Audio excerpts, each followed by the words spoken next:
Dear daughter, I am happy to have shared with you 22 years of your life. I am saddened that time has come to an end so soon. No more. Antoinette Worsham's daughter Antavia died because she could not afford the insulin she needed to live as a type 1 diabetic. My son called me about 11 o'clock and he said, "Mom, Antavia's not moving." And I said, "Shake her, wake her up, wake her up." Not one time did I think my child was deceased. I didn't walk over to the house. I just sat on the curb waiting for them to bring her out on the stretcher.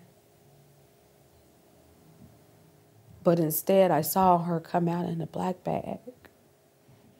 Antavia was only 22. She had aged out of an assistance programme at 21 and had been forced to ration her insulin intake. Antoinette's 18-year-old daughter Antonique also has diabetes. She's worried about when she ages out of her current coverage. 3 companies control the market: Eli Lilly, Novo Nordisk and Sanofi. About a century ago, the inventors of insulin sold its patent for $1, hoping that would make it available to all. But now that's not the case. Without insurance, a month's supply of insulin costs around $1,000. Even with insurance, you can end up paying out of pocket. Antoinette has become a campaigner for diabetics' rights. So has Angela LAUTNER. Angela works as a flight dispatcher. Her job enables her to make trips to Canada to buy insulin in case she runs out. All right, so this was $22 US. From Canada. From Canada. I purchased this in Winnipeg at a grocery store or pharmacy.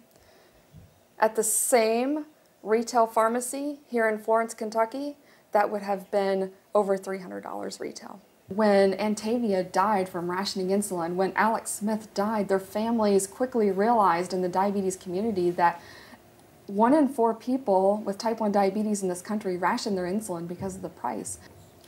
We need those people at our capitals talking. We need more people. We need people in the streets. She died 1 day before. Members of the grassroots group, the Right Care Alliance, are protesting outside a Sanofi office in Boston. They say the 3 big manufacturers of insulin, Eli Lilly, Novo Nordisk and Sanofi, have carved up the market like a cartel, and that at least 6 Americans have died over the past 3 years due to the high price of insulin. Homicide. Sanofi, you can't hide. Your drug prices are homicide. France 24 requested an interview with Sanofi, but the request was rejected. Is he in today?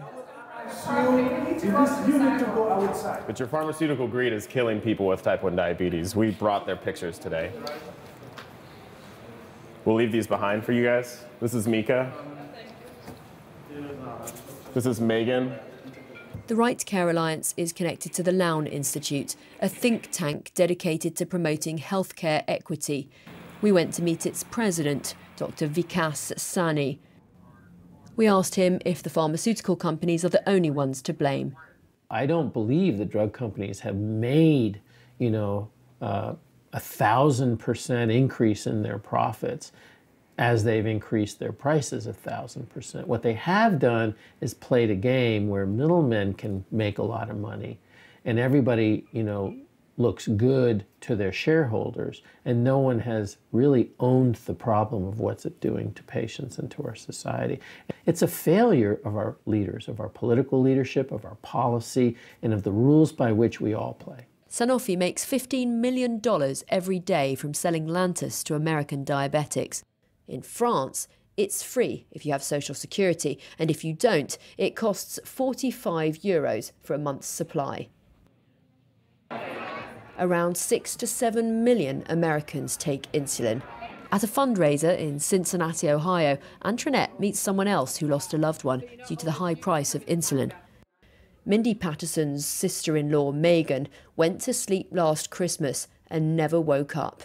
Megan was a nurse in Dayton, Ohio. She was in between jobs. Mindy's 2 sons and husband have type 1 diabetes. Rockwell is disabled and can't work, so that makes her the sole breadwinner. Her insurance covers the whole family. She's constantly worrying about what would happen if she were to lose her job. If it doesn't change, am I going to lose my whole family? And how soon? Should I be prepared for that now? Without me, they're not going to make it.